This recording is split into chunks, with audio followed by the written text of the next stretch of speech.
they stripped him, and twisting together a crown of thorns, they put it on his head and put a reed in his right hand.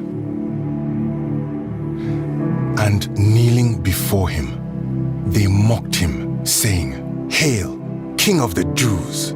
and led him away to crucify him.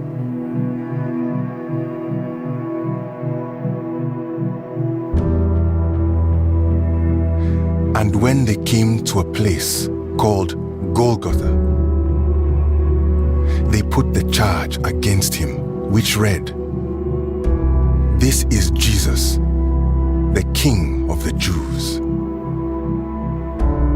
From the 6th hour, there was darkness over all the land.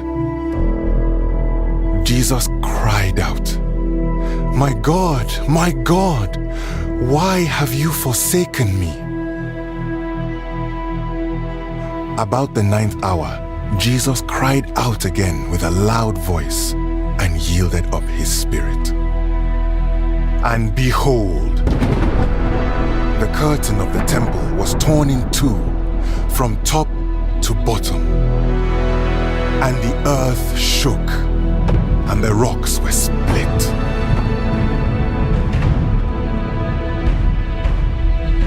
His body was placed in a tomb cut out of the rock.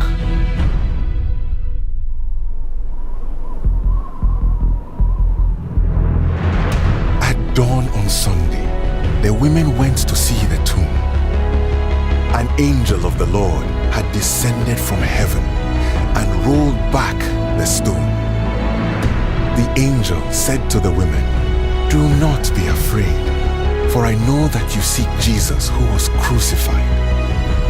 He is not here, for he has risen."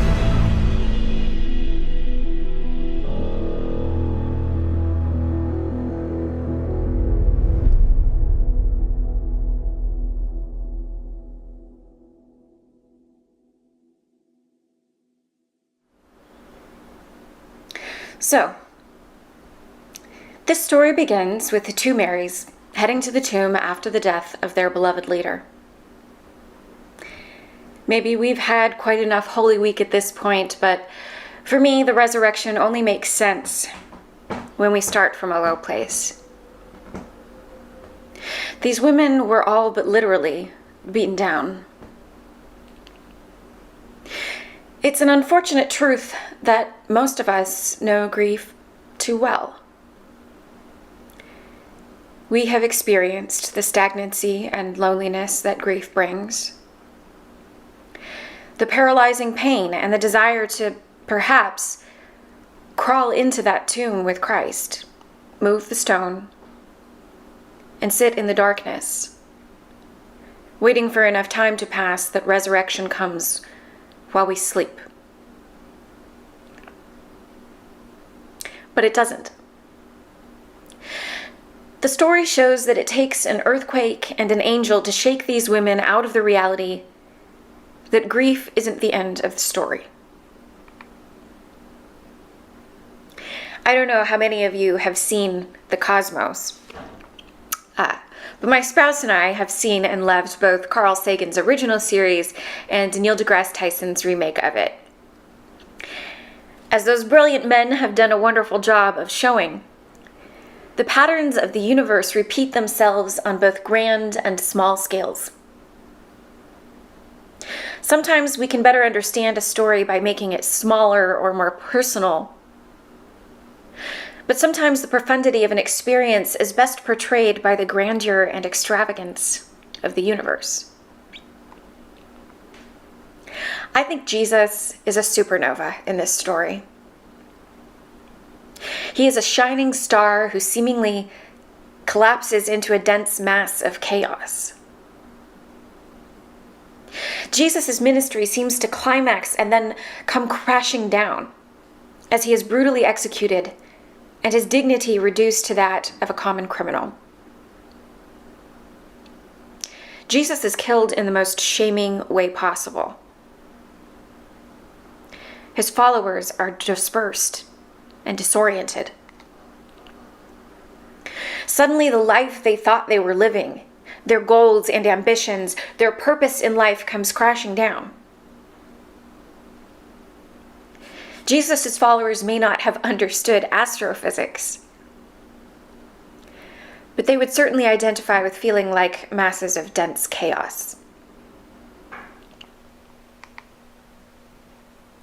When I dropped out of college, which I did, if you didn't know, I think I was catering to the chaos within me. I let my depression and eating disorder consume me. I crawled into that tomb and let the failure that I thought I was become me. I started working full-time and tried to brush my struggles under the rug. I tried to fight my disappointment in myself and the disappointment of others. But as anyone who's struggled with eating disorders or depression knows, pretending doesn't help. It may get people to leave you alone or to allow yourself to hide behind a facade. But pretending you're okay when you're not only makes the pain worse. Like a dying star, you begin to collapse in on yourself. You become alone in grieving for yourself and for the person you wanted to be. You lose sight of whatever light you used to have. Like a dying star, you become self-cannibalizing until you have no more of your energy left to consume. And it seems like that's the end. But as the Marys could perhaps tell us, that's not the end of the story. As is evidenced through the universe, resurrection happens. The explosive deaths of celestial bodies lead to opportunities for life. Our Earth exists because of a series of deaths and explosions. Oftentimes, we need to die to ourselves in order to be born again, to be resurrected into a new kind of life. Climbing out of our low points requires us to remember this. When you're at the bottom of one of those pits, it feels like that's all there is. More low. But if we look up, maybe there's an angel waiting to give us good news. Do not be afraid, Jesus says. Resurrection happens. Jesus' followers realized that it wasn't the end of the story. There was work to do and growth to happen. I dropped out of college. But then I got a master's degree. I got married. I bought a house. I began a ministry. Not necessarily in order. There was a time when all of that felt impossible. When I felt worthless. Like there was nothing better for me than a job that I hated. Than hating my body. Than hating myself. But Jesus rose from the tomb and told us not to be afraid. Not to be afraid of resurrection, of the work there is to be done. There is life and meaning and possibility, even when it feels like there can be nothing but more low. It may take an earthquake, and it may take angels. But Jesus shows us that even after hitting the lowest of our low points, even after a shaming, public death, even after being stripped of our dignity and worth, we can rebound into an explosion of brilliance like that of a supernova. Resurrection happens in Jesus, in the grandeur of the universe, and in the smallness of our own lives. I know that now. And I hope when I start losing sight of that, I can hear the reminder to not be afraid. That I can look up at the stars and find within myself the small light that I need to illuminate the path that is still ahead of me and all of us. Resurrection happens. So say we all.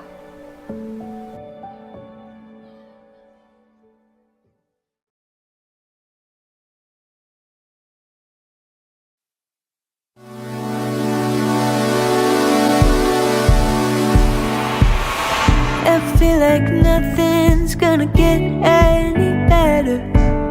Ever feel like nothing's right and you can't change a thing? But then one day the stone is rolled away and Jesus rises up to show us there's another way. We can rise up and live like there's hope to be found. Rise up and give like there's enough to go around. Rise up and be the change that we need. We can rise up and be holy. Hallelujah, holy. Hallelujah.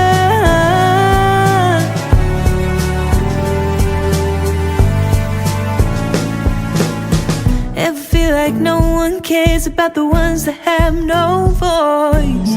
Ever feel like you go along cause you don't have much choice? But then one day the stone is rolled away and Jesus rises up to show us there's another way. We can rise up and live like there's hope to be found. Rise up and give like there's enough to go around. Rise up and be the change that we need. We can rise up and be holy. Hallelujah, holy. Hallelujah.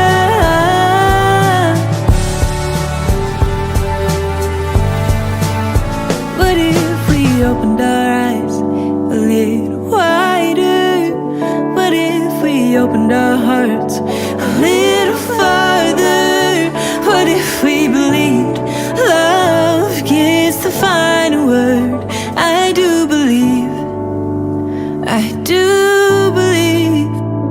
we can rise up and live like there's hope to be found. Rise up and give like there's enough to go around. Rise up and be the change that we